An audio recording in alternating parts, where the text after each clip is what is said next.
Everyone, welcome back to जोर का जोर। मीरब ज़ीशान और उमर ज़ाहिर की तरफ से आपको एक बार फिर बहुत बहुत खुशामदीद। और हम देख रहे हैं कि बहुत ही इंटरेस्टिंग मैच जारी है इंग्लैंड और साउथ अफ्रीका के दरमियान। और देखना यह है कि इन दो बड़ी टीम्स में से, इन दो स्ट्रॉन्ग टीम्स में से कौन सी टीम आज अपना लोहा मनवाती है, किस टीम का पलड़ा भारी हो सकता है। तो उमर से जानते हैं कि इससे पहले जो मैच हुआ, यानी अगर हम बात करें ऑस्ट्रेलिया बांग्लादेश की या हम बात करें इंडिया अफगानिस्तान की, तो व्हाट ही सेज। सो उमर, आपसे जानना चाहूंगी सबसे पहले, अगर हम ऑस्ट्रेलिया की बात करें, पैट कमिंस के बड़े चर्चे हैं। पहली हैट्रिक उन्होंने अपने नाम की और एक बेहतरीन एक प्लेयर होने का एक सबूत दिखाया उन्होंने, जिस तरह से उन्होंने परफॉर्मेंस दी है। इससे पहले अगर हम लोग बात करें लॉकी फर्गसन की, तो उन्होंने जिस तरह से एक रिकॉर्ड कायम किया और अभी पहली हैट्रिक पैट कमिंस अपने नाम की। सो क्या कहेंगे उनके बारे में? जी, T20 वर्ल्ड कप जब आता है तो आप ये एक्सपेक्ट करते हो कि रिकॉर्ड्स जो है वो बनेंगे, रिकॉर्ड्स जो है टूटेंगे। और पैट कमिंस की आपने बात की मेरब, जहाँ तक तो Pat Cummins no doubt about that कि वो लीडरशिप वाली क्वालिटीज़ भी है। दो कप्तान मिचेल मार्श है लेकिन आप देखें टेस्ट के भी कप्तान वो है, 50 ओवर के भी कप्तान वो है। उनकी क़यादत में चैंपियनशिप, टेस्ट चैंपियनशिप जीती और वर्ल्ड कप जीता अगेंस्ट इंडिया। तो दिलेर आदमी है और इसके अलावा ऑलराउंड एबिलिटीज़ है। बैटिंग करते हैं तो वो भी बहुत ज़बरदस्त करते हैं, बॉलिंग करते हैं तो बहुत ज़बरदस्त करते हैं। और आप ये देखें कि जब इन्होंने हैट्रिक की तो उस स्टेज पे बांग्लादेश जो है वैसे वो डिमोरलाइज हो रहा था और उनकी काफ़ी विकेटें गिर रही थी, लेकिन इट वाज हृदय जिन्होंने कुछ रेसिस्टेंस दिखाई थी। तो आप ये देखें 18वें ओवर में उन्होंने हैट्रिक की। उन्होंने पहले महमूदुल्लाह को आउट किया, उसके बाद फिर मेहदी मिराज को आउट किया और फिर नेक्स्ट बॉल जो उन्होंने फर्स्ट ओवर की उसमें सेट बैटर को भी आउट कर दिया हृदय को और हैट्रिक कर ली। और उसके बाद आप ये देखें कि जब हैट्रिक किया ना तो इतनी हम्बलनेस उन्होंने दिखाई है। अगर आप देखें उनकी वो हाईलाइट वगैरह तो वो उन्होंने ज़्यादा कोई सेलिब्रेट भी नहीं किया, बस मुस्कुराहट बड़ी एक सेलिब्रेशन थी चिल स्टाइल में। और ऑस्ट्रेलियन फैंस भी जो है ऑस्ट्रेलियन फैंस भी खुश हुए। और आई डू रिमेंबर कि एक फ़ैन ने तो बल्कि एक जेस्चर भी करके दिखाया ऐसे कि मतलब वो प्रेज कर रहे हैं उनको। और मिचेल मार्श एंड कंपनी भी बड़ी खुश हुई थी। और ये आपको मैं बताऊं कि ये T20 वर्ल्ड कप की इस वाले पहली हैट्रिक है, ओवरऑल 7वीं हैट्रिक है हाँ T20 वर्ल्ड कप में। और ये सेकंड ऑस्ट्रेलियन है after the great Bradley to score a hat trick. It was way back on September 16, 2007 when Bradley took a hat-trick against the same opposition, Bangladesh. Oh wow, that's very nice. And that was in Cape Town. तो आप ये देख लें कि एक How does it relate and after 17 साल जो है ये सेकंड ऑस्ट्रेलियन बने हैं जिन्होंने हैट्रिक की और वो भी सेम ऑपोजिशन के खिलाफ की है। तो पैट कमिंस की जहाँ तक बात है, एक एनिमेटेड कैरेक्टर है। और ऐसे प्लेयर्स जब क्रिकेटिंग वर्ल्ड में होते हैं, ना सिर्फ ऑस्ट्रेलिया में ही बल्कि आप देखते हैं उनको फॉलो करते हैं तो वो आपको इंस्पायर करते हैं। और दुआ यही है कि पाकिस्तान में भी इस तरह के ऑलराउंडर्स आए जो तो किया है ना। मोहम्मद रिजवान ने रिकॉर्ड बनाया है स्लोएस्ट 50 का। देखिए रिजवान साहब के रिकॉर्ड्स बहुत ज़्यादा है, लेकिन हमें हकीकी मानों में रिकॉर्ड्स वो वाले चाहिए जिनका फ्रूटफुल रिजल्ट है, लॉन्ग लास्टिंग इम्पैक्ट पड़े। देखिए T20 क्रिकेट में क्या चीज़ इंपॉर्टेंट है आजकल की एतबार से, अगर हम बात करें मॉडर्न डे क्रिकेट में, कि आप इम्पैक्ट क्रिएट करो। मोहम्मद हफीज कहते रहे जब टीम डायरेक्टर थे कि मॉडर्न डे क्रिकेट पे काम करना है after that world cup debacle, लेकिन बस वो नहीं चले, टीम के साथ उन्हें चलने नहीं दिया। कहने की बात ये है कि पैट कमिंस की बात हो रही थी तो मुझे बहुत खुशी हुई है। और मेरे वैसे भी पर्सनल फेवरेट प्लेयर है, लेकिन एक औसाफ है उनमें कि लीड करने के। Very nice. उमर, अगर हम लोग बात करें इंडिया अफगानिस्तान के मैच की, और हमने देखा कि विराट कोहली की फैन फॉलोइंग बहुत ज़्यादा है। बल्कि I was just looking at a video कि where a fan comes and he मतलब उन्होंने हक किया विराट कोहली को एंड बहुत खूबसूरत सा जेस्चर था। फिर उसके बाद उनको बाहर ले जाया गया। इसी तरह से रोहित शर्मा भी एक बार स्टेडियम में थे यहीं पर प्रैक्टिस के दौरान, और एक fan I think stepped in, warm up match था या प्रैक्टिस था। So the fans interaction and the love for the Indian cricket team is really beautiful when we see it. लेकिन अगर हम अफगानिस्तान के साथ देखें, अफगानिस्तान ने बहुत बेहतरीन अपने मैचेस खेले, लेकिन उसके बाद जैसे ही कंडीशंस फ़र्क हुई तो उनकी कारकर्दगी में भी एक बड़ी तब्दीली हमें देखने को मिली है, या शायद टीम्स मुश्किल हैं निस्बतन। अगर हम बात करें कल के मैच की इंडिया और अफगानिस्तान की, तो किस तरह से देखते हैं इंडिया की विन को? जैसे मैंने प्रेडिक्शन दी थी कि शायद 25-26 रन से इंडिया जीत जाएगा, बट इंडिया ने उससे डबल रन से जो है वो विन अपने नाम की। So what would you say about that? जी, जब अफगानिस्तान इंडिया के खिलाफ खेलती है ना तो बिल्कुल ही निडाल ही दिखाई देती है। कल कदरे बेहतर नजर आई। शुरू के फेस में, मतलब बॉलिंग जैसे कि राशिद ने लीड किया, फजल हक फरूकी ने एक बार फिर जो है उम्दगी के साथ बॉलिंग की, लेकिन सीमर्स ओवरऑल फ्लॉप रहे। ऑफ लेट आप देखे 181 कर दिया, लेकिन फिर भी इंडिया ना 30 रन शॉर्ट था, लेकिन उसके बावजूद इतनी डोमिनेंस दिखाना और 47 रन से जीतना वाज क्वाइट रिमार्केबल।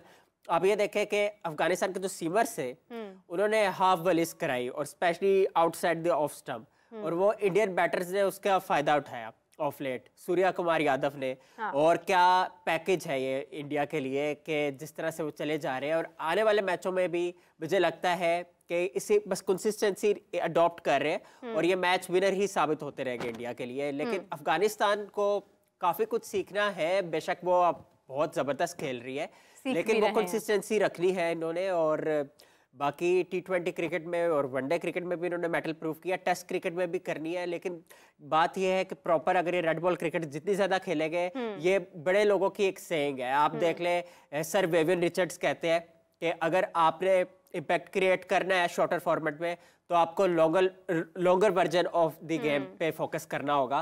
तो बड़ा जरूरी है, पाकिस्तान के लिए भी यही बात है कि हमारे प्लेयर्स जितने ज्यादा खेल रहे हैं वो ज्यादातर जो है वो वाइड डे फॉर्मेट खेल रहे हैं, रेड बॉल क्रिकेट तो बहुत कम खेल रहे हैं, ठीक है ना, जिसकी वजह से भी असर पड़ रहा है। अब ये प्लेयर्स जब स्लोगिंग के लिए जाएंगे, टेक्निकली इतने साउंड नहीं होंगे, तो फिर चैलेंज होगा।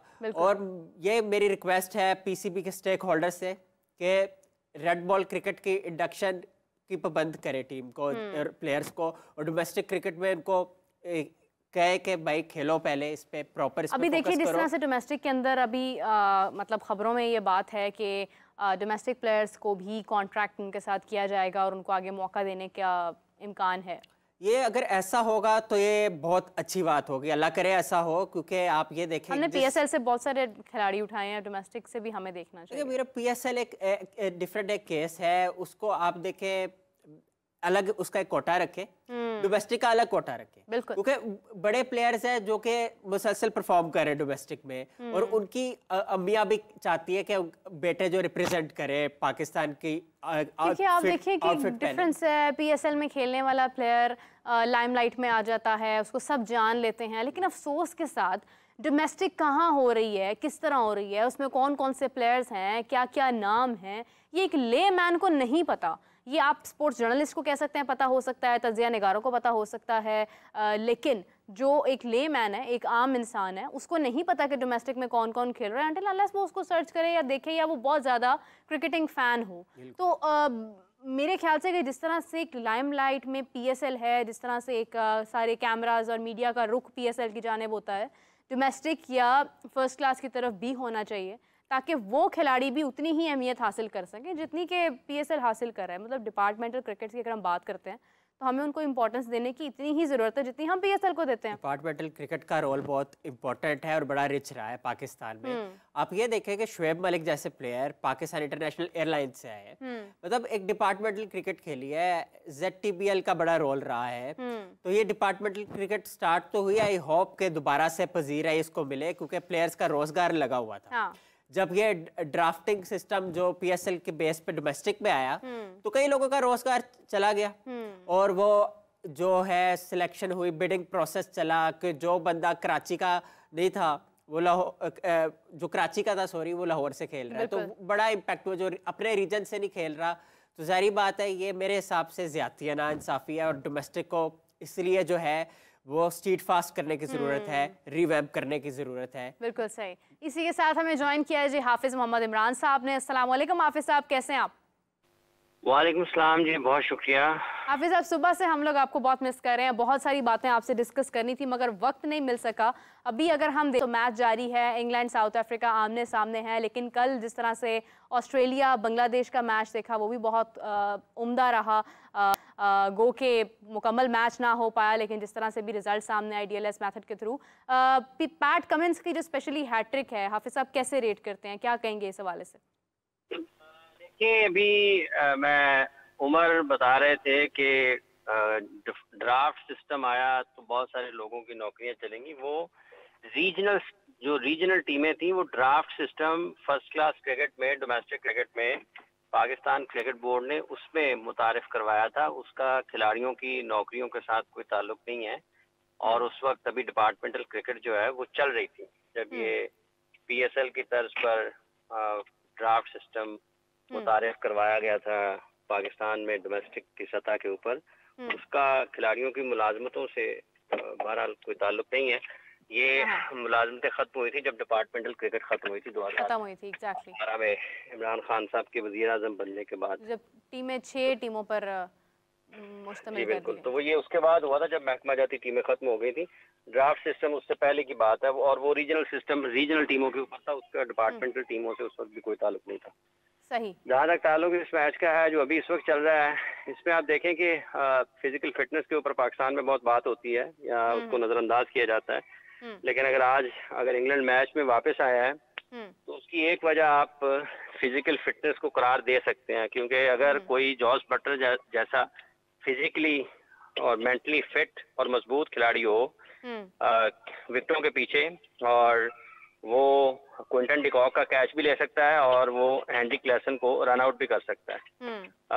उससे पहले आप देखेंगे कि मेरा ख्याल 10-11 ओवर्स में 11 के ओवर्स में को 90 रन से ज्यादा स्कोर कर चुकी थी इंग्लैंड साउथ अफ्रीका की टीम, लेकिन बॉलर ने थोड़ा बेहतर परफॉर्म किया, बाउंस बैक किया, वापस आए अपनी मैच में टीम को लेकर आए, और उसमें जो ये दोनों आउट ऊपर तले हुए क्विंटन डिकॉक और उसके बाद क्लेसन, तो उससे फर्क पड़ा साउथ अफ्रीका की टीम को, क्योंकि एक तो डिकॉक बड़ा अच्छा खेल रहे थे, बड़े अच्छे टच में थे, 19 से ज्यादा स्कोर कर चुके थे, और उनका कैच उन्होंने जो शानदार अंदाज में लिया और उसके बाद जैसे उन्होंने क्लेसन को रन आउट किया तो वो मैच में उनको वापस लेके आया। और उसके बाद फिर आप देखें कि इंग्लैंड ने ज्यादा बेहतर क्रिकेट खेली, ऑर्गेनाइज क्रिकेट खेली, अपने बॉलर्स का बहुत अच्छा इस्तेमाल किया, मार्कफुट को कहाँ पर लेके आए, आदिल रशीद को देखते हैं। तो ये काफी इंग्लैंड के नुक्ता निगाह से इस मैच के पहले हिस्से में उन्होंने निस्बतन बेहतर क्रिकेट खेली है साउथ अफ्रीका के। बिल्कुल।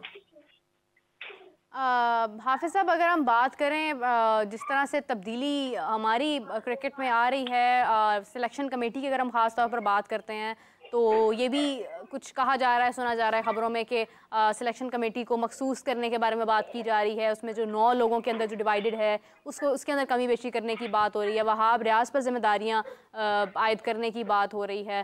तो इसमें क्या क्या तब्दीली हम देख सकते हैं, क्या चेंज देख सकते हैं हम सिलेक्शन कमेटी में? देखें, अभी बुनियादी तौर पर तो ये देखना है कि सबसे पहले तो ना रिपोर्ट होनी चाहिए, पाकिस्तान क्रिकेट बोर्ड के पास रिपोर्ट आनी चाहिए, टूर रिपोर्ट जो होती है आयरलैंड, इंग्लैंड और उसके बाद जो वेस्ट इंडीज में USA में पाकिस्तान ने मैचेस खेले उसकी रिपोर्ट आनी चाहिए, टूर रिपोर्ट, जिसमें मैनेजर रिपोर्ट करता है, कोच रिपोर्ट करता है।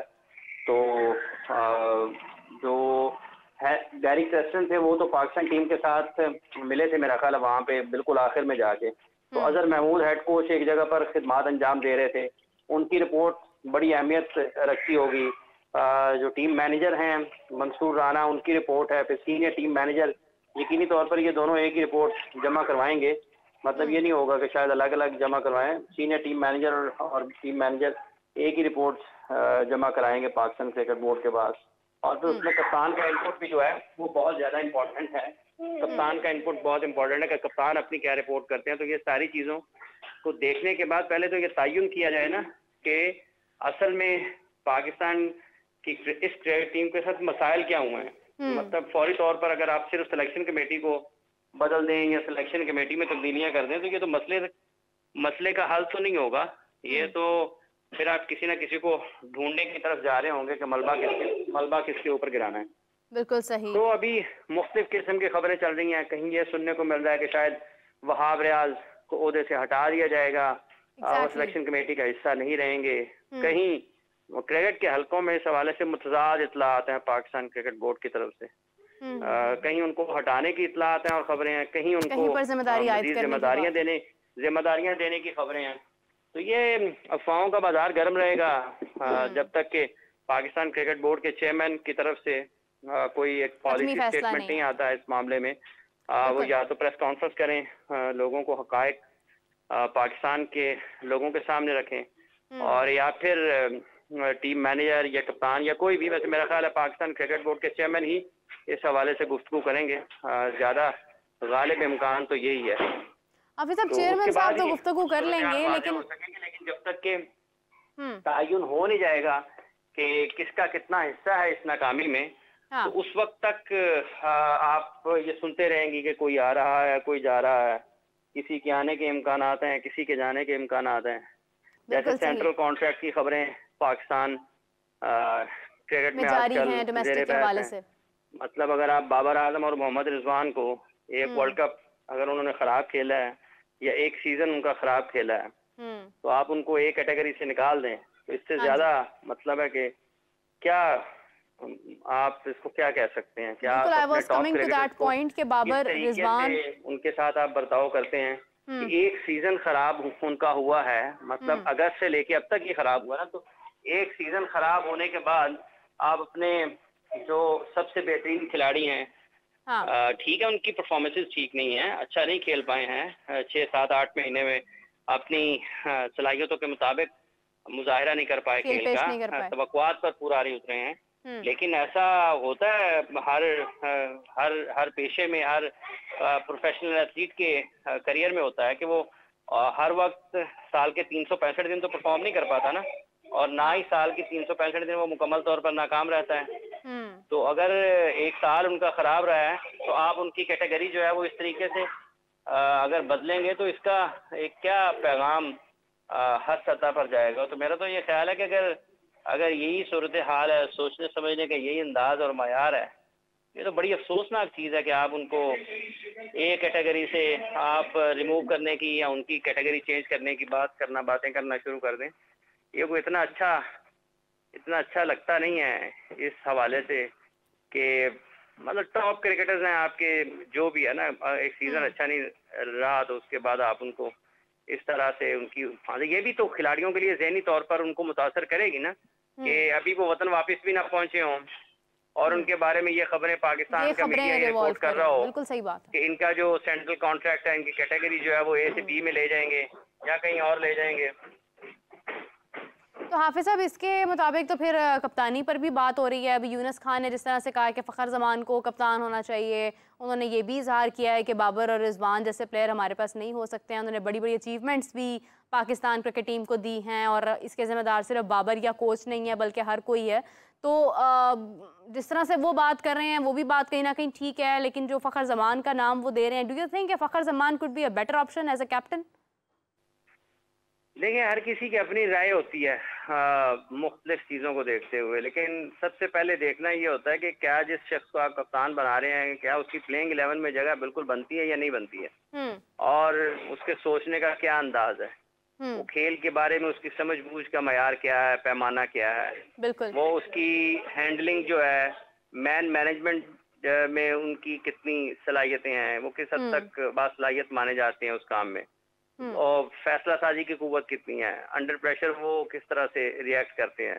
हम्म, तो बहुत सारी चीज़ें हैं और अगर कहीं कप्तानी उन्होंने की है, कैसी कप्तानी की है, कैसे देखा है, तो ये काफ़ी सारी चीज़ें इसमें हैं। अब यूनुस खान साहब खुद पाकिस्तान के एक शानदार क्रिकेटर रहे हैं, हम्म, T20 वर्ल्ड कप पाकिस्तान ने जो जीता है एक, वो उनकी कप्तानी में पाकिस्तान जीता था, हम्म, और टेस्ट क्रिकेट में पाकिस्तान की तरफ से सबसे ज़्यादा उन्होंने रन स्कोर किए हैं, तो एक शानदार क्रिकेटर है अपने ज़माने के।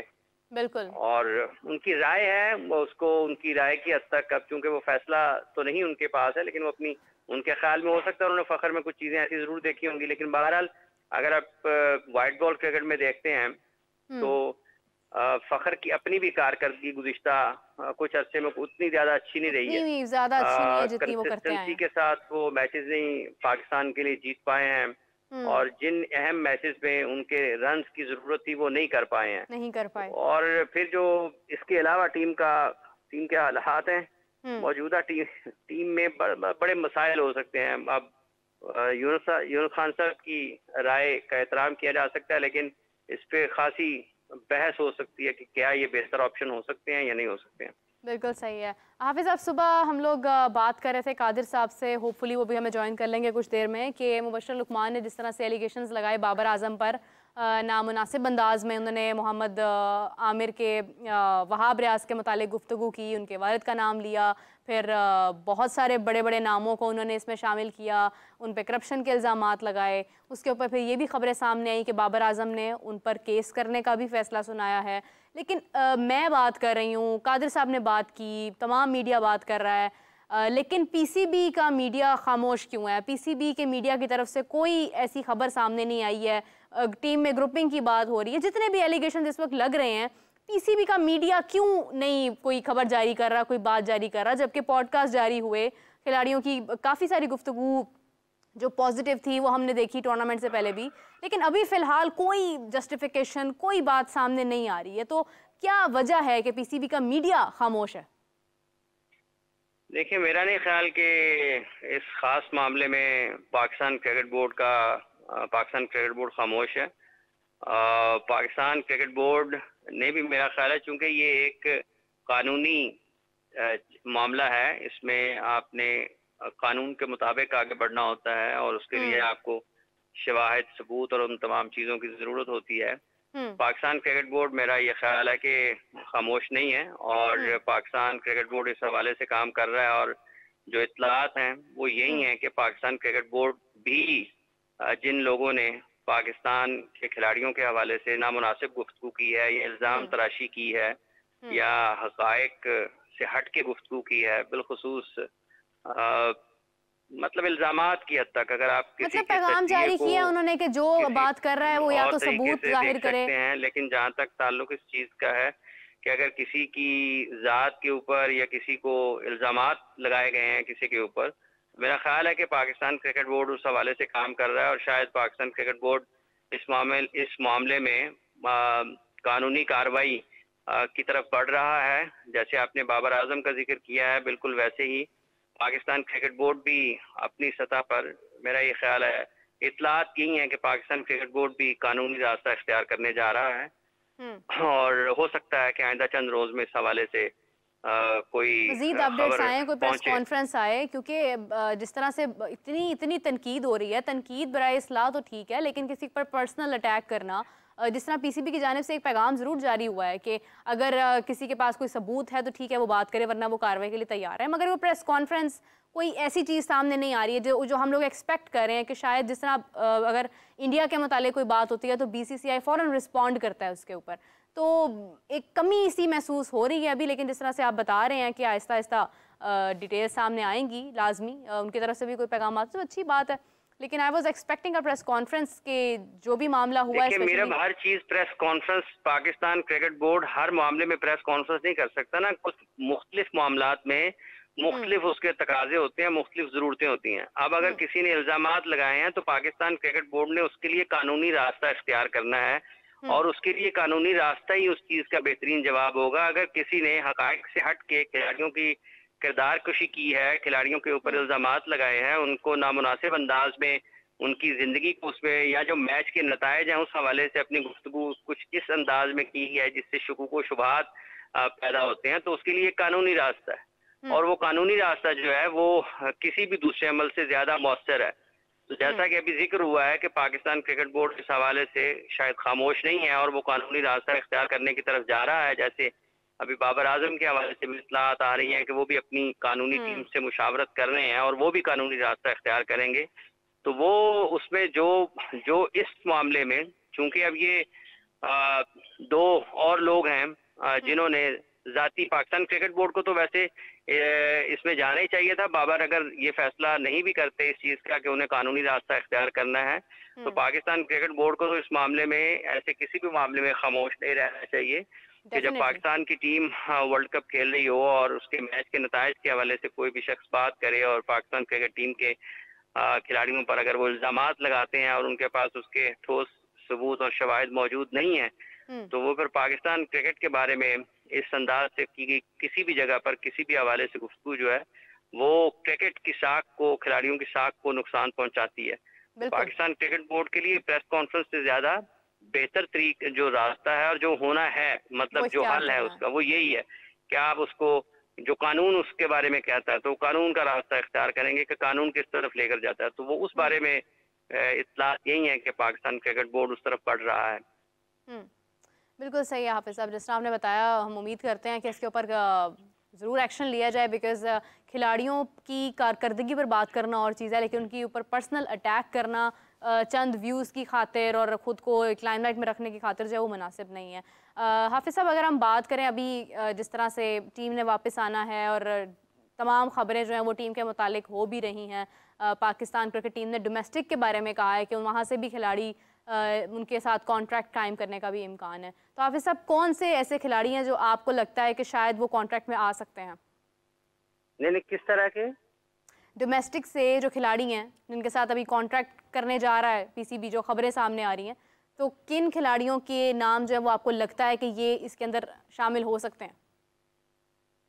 जो सीजन खेलते हैं पाकिस्तान के फर्स्ट क्लास क्रिकेटर जो है उनके तो कॉन्ट्रैक्ट होते हैं और वो हर साल जब भी सीजन शुरू होता है उस वक्त होते हैं। और जब सीजन पाकिस्तान टीम का पाकिस्तान का डोमेस्टिक सीजन जब कभी भी शुरू होगा, ये बदलते रहते हैं हर साल। अभी जून है, मेरा ख्याल है ये अगस्त सितंबर अक्टूबर में जाकर कहीं शुरू करेंगे और उस वक्त फिर देखेंगे कौन कौन से खिलाड़ी हैं। इसमें तो एक बड़ी एक्सरसाइज है। आपकी अगर 16 रीजन्स हैं तो उनकी क्रिकेट होनी है, फिर आपके डिपार्टमेंट्स हैं, डिपार्टमेंट्स अपने तौर पर खिलाड़ियों से मुआहदे करते हैं। रीजन्स जो हैं वो अपनी अपनी जगह पर अपनी टीमें बनाते हैं, उसका एक तरीकाकार है जो निचले दर्जे से शुरू होती है और फिर वो सीनियर डिस्ट्रिक्ट तक जाके और उसके बाद वो खिलाड़ियों का इंतखाब करते हैं। तो उसमें तो मुख्तलिफ उसके मदारिज हैं जिसके होने के बाद वो टीमें बनती हैं रीजन्स की। तो पाकिस्तान क्रिकेट बोर्ड अगर उस हवाले से है तो वो देखने की चीज़ है। लेकिन जहाँ तक हमारे नेशनल कॉन्ट्रैक्ट्स की बात है, तो भी जैसे शुरू में आपने जिक्र किया है मोहम्मद रिजवान और उनका बाबर आजम का, तो ये भी चीज़ें आगे बढ़नी है क्योंकि कॉन्ट्रैक्ट की सेंट्रल कॉन्ट्रैक्ट की तरफ भी पाकिस्तान ने जाना है। और कुछ इतने अच्छे और साजगार हालात नहीं है क्योंकि टीम की कारकर्दगी ठीक नहीं है।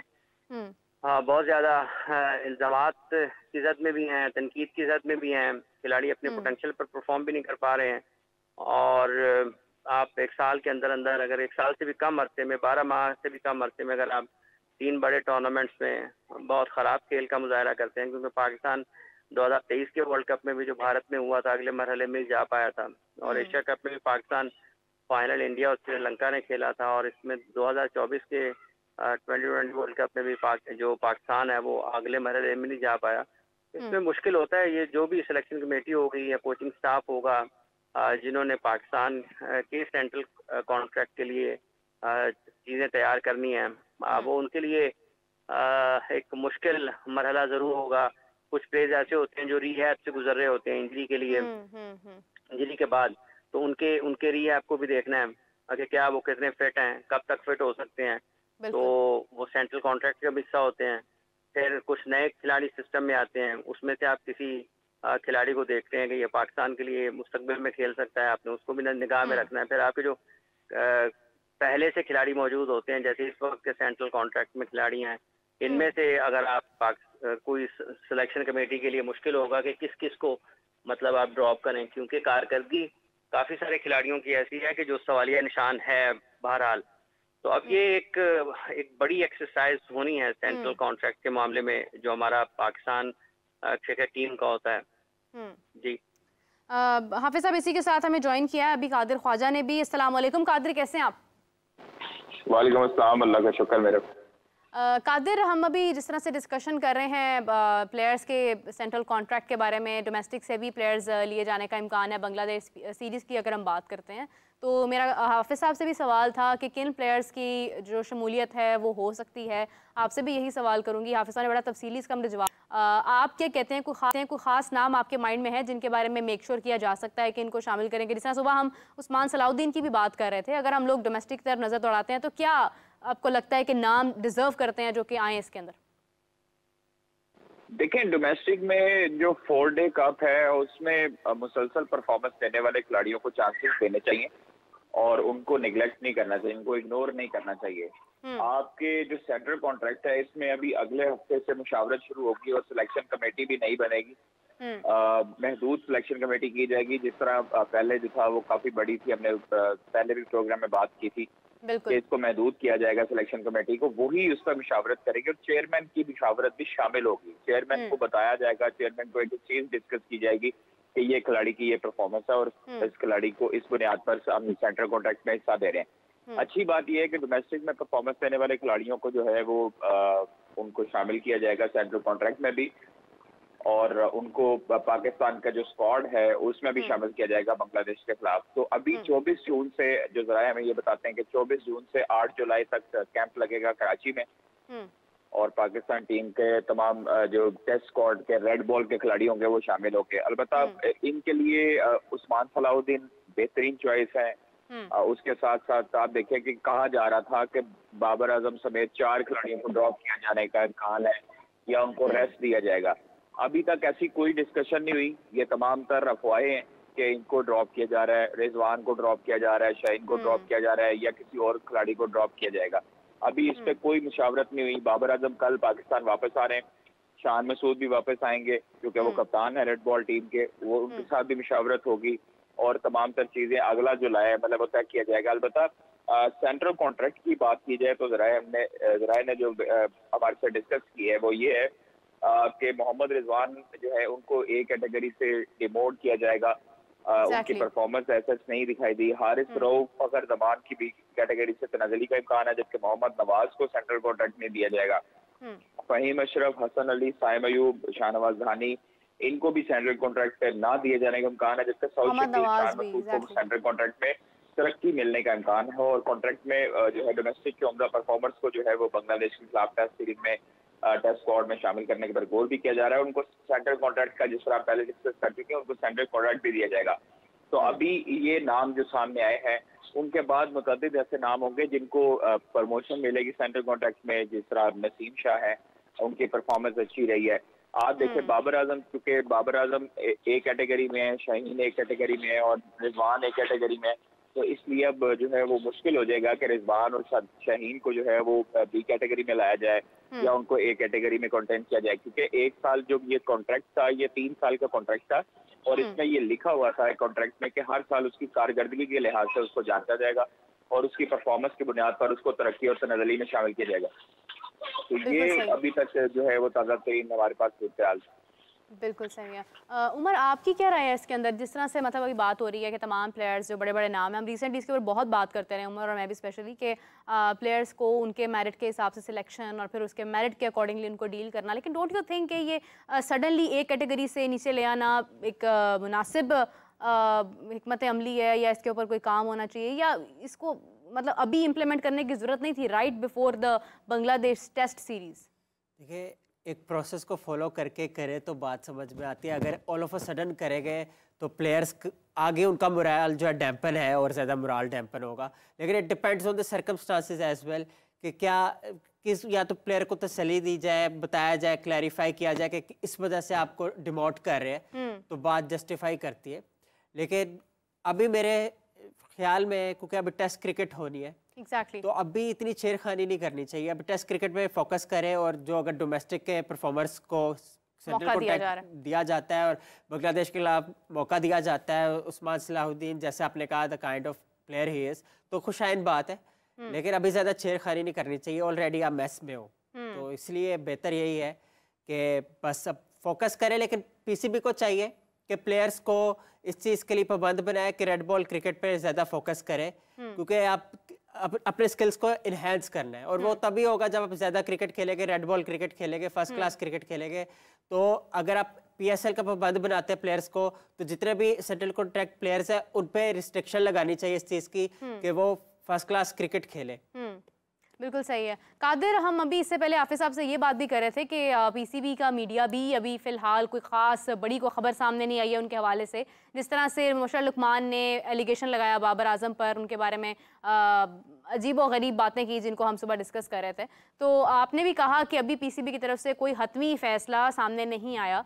What do you think, don't you think कि अभी पीसीबी को भी कोई चीज़ जारी करनी चाहिए, कोई ट्वीट करना चाहिए, कुछ बताना चाहिए कि किस तरह से वो खिलाड़ियों को प्रोटेक्ट करते हैं? अगर हम बीसीसीआई की भी एग्जांपल लेते हैं तो फौरी तौर पर रद्द-ए-अमल आता है, तो वो फौरी रद्द-ए-अमल अभी हमें सोशल मीडिया पर नज़र नहीं आ रहा, तो क्या खबरें हैं इस हवाले से? देखिए मेरा अभी जो हमारी पाकिस्तान क्रिकेट बोर्ड में से किसी के साथ बात हुई थी, तो उन्होंने ये बताया था कि लीगल डिपार्टमेंट से रिव्यू किया है और उनको कह दिया गया है, आगाह कर दिया गया है कि तमाम तर चीजों को मद्देनजर रख के जो भी इनके खिलाफ कार्रवाई हो सकती है, अगर ये माफी नहीं मांगते तो इनके खिलाफ कार्रवाई की जाए और इनको बाकायदा तौर पर जो है वो कानूनी एक नोटिस जारी किया जाए पाकिस्तान क्रिकेट बोर्ड के बिहाफ पे। तो ये चीजें जो है वो पाकिस्तान क्रिकेट बोर्ड को डायरेक्टली हिट करती हैं और पाकिस्तान क्रिकेट बोर्ड इस पर अभी तक खामोश है।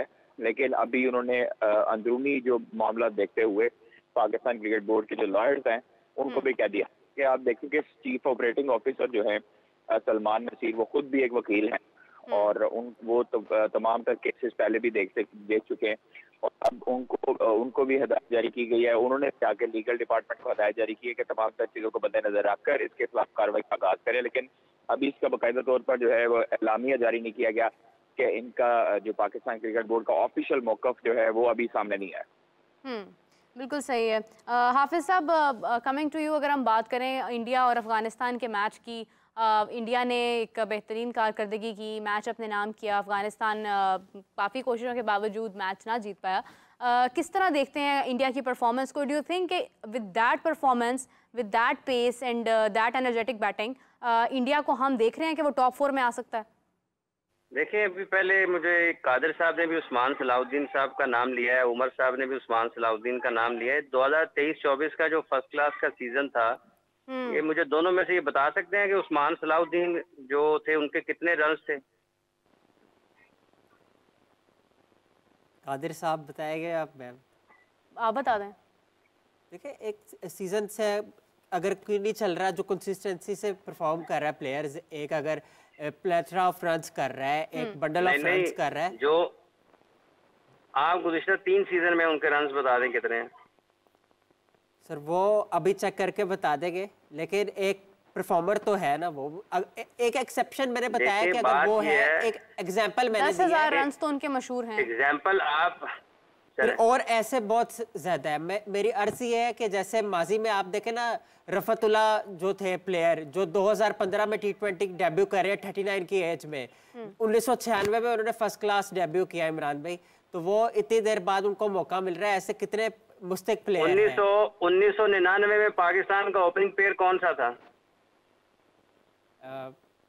ये आप बेहतर बता सकते हैं, चेंज होता है। सईद अनवर थे ना, आपने कहा कि 96 में उन्होंने डेब्यू किया, तो 99 में पाकिस्तान का ओपनिंग पेयर कौन सा था? 2002 में पाकिस्तान का ओपनिंग पेयर कौन था?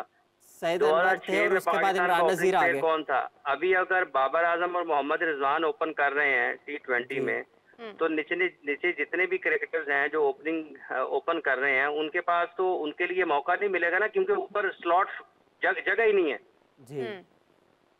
तो ये जब हम बात कर रहे होते हैं तो हमें इस चीज़ का एहसास करने की और ख्याल रखने की ज़रूरत है कि अगर आप कहते हैं कि सेंट्रल कॉन्ट्रैक्ट आ रहा है तो उस्मान सलाउद्दीन का नाम उसमें शामिल होना चाहिए। तो जो 2023-24 का है सीजन, उसमें उनकी कितनी परफॉर्मेंसेज है, पहली बात ये। दूसरी बात ये है कि क्या टीम की जो रिक्वायरमेंट है, क्या उस टेस्ट स्क्वाड में उनकी जगह बनती है उस जगह पर या नहीं बनती है? कादिर, क्या कहना है आपका? हाफिज साहब ने सवाल ड्रॉप किया।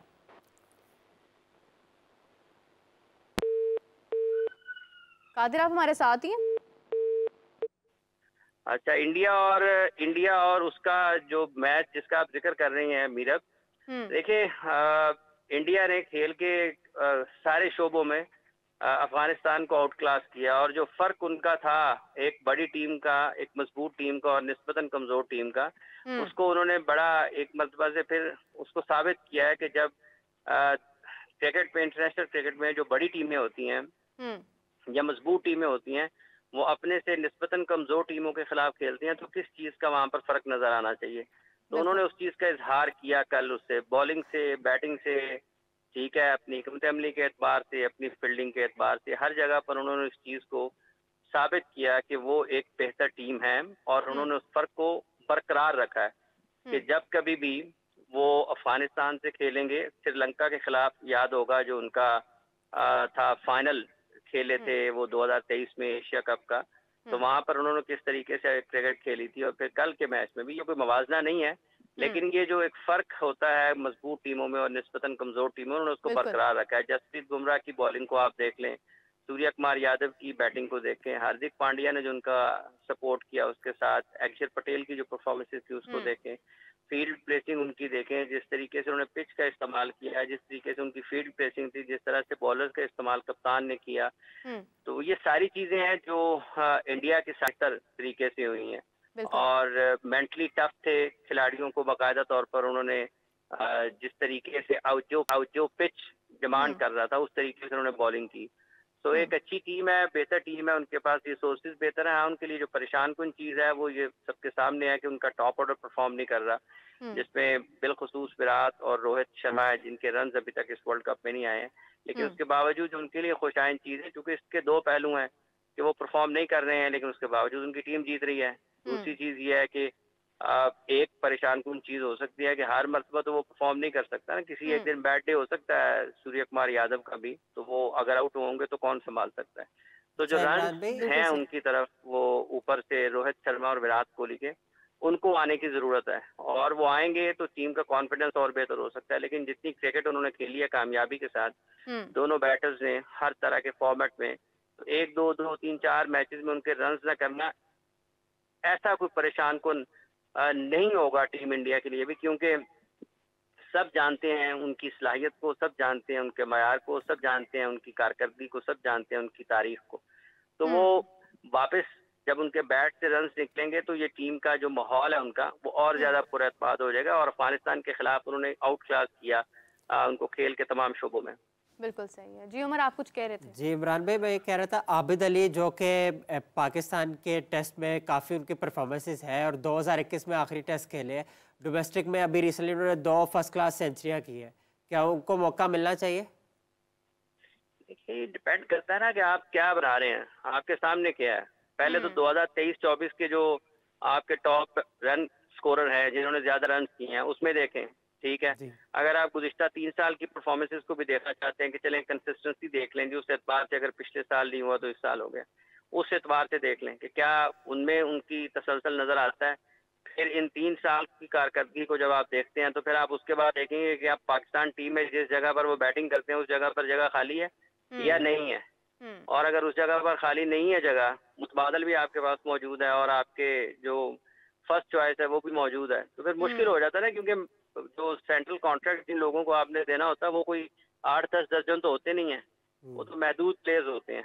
और वो आपके ज्यादातर वही होते हैं जो आपके ऑल फॉर्मेट्स प्लेयर होते हैं, ज्यादातर कम ऐसे होते हैं जो कि सिर्फ एक खेल रहे होते हैं फॉर्मेट, ठीक है, कम उनकी तादाद होती है।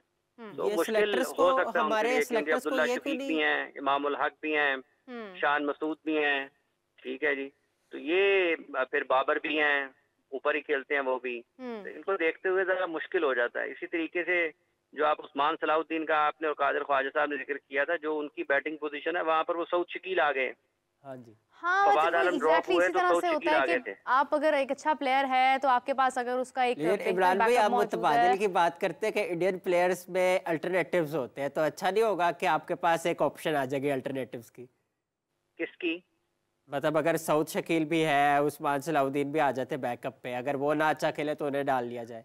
आप एक सेंट्रल कॉन्ट्रैक्ट उमर साहब अपना बनाएं और उनको जारी कर दें, आपको किसी ने रोका तो नहीं है। बिल्कुल सही है, बिल्कुल सही है। इसी के ऊपर गुफ्तगू जारी करेंगे। हाफिज साहब आपका बहुत शुक्रिया, thank you so much for joining us. साथ थे but he left. Umar, thank you so much. तो जिस तरह से हमने बात की अभी कि डोमेस्टिक से उम्मीद है काफ़ी खिलाड़ियों की कि वो शामिल हो सकते हैं। देखना यह है कि किन नए खिलाड़ियों को मौका मिलता है। जिस तरह के मोहसिन नकवी साहब ने कहा था कि नया टैलेंट आजमाने का वक्त आ चुका है। टेस्ट सीरीज़ आ रही है बांग्लादेश के साथ इस टूर्नामेंट के बाद, एक बड़ा इवेंट है और देखना यह है कि क्या शमूलियत होती है, क्या डिसाइड किया जाता है खिलाड़ियों के मुताबिक। एक और बात जाते जाते आपको बताती जाऊँ, जब टूर्नामेंट जारी होता है तो ख़बरें बहुत सारी सामने आती हैं, रूमर्स भी आते हैं। उमर, आपने भी सुना होगा, मैंने भी सुना देखा भी कि सानिया मिर्ज़ा जो शुएब मलिक की साबिक अहलिया थी, अभी रिसेंटली उनके बारे में ये चीज़ बहुत कही जा रही है कि मोहम्मद शामी से उनकी शादी जो है वो होने का इम्कान है। तो पता नहीं, उनके सानिया मिर्ज़ा के जो वालिद हैं उन्होंने कहा कि ऐसा कुछ भी नहीं है, ये गलत खबरें हैं। लेकिन फिर भी एक सोचने की बात यह है कि कहीं पर आग लगती है तो धुआं उठता है, और कोई बात है तो ये बात बाहर आई है, वरना ये बात बाहर क्यों आती, किसी और खिलाड़ी का नाम क्यों जुड़ा। तो इसके ऊपर भी हम कल आपसे तफसीलन गुफ्तगू करेंगे, देखेंगे कि क्या ज़राए बताते हैं एग्जैक्टली इसमें हकीकत क्या है। शादी हर किसी का राइट है, उनको करने का पूरा पूरा हक है, और होती कहाँ है, कैसे होती है, ये ज़रूर एक इंटरेस्टिंग फैक्टर है। तो इसके ऊपर ही बात करेंगे एवरीवन। अभी के लिए मुझे उमर हाफिज़ साहब, कारी साहब को इजाज़त दीजिए, आपसे फिर मुलाकात होती है, तब तक के लिए अल्लाह हाफ़िज़।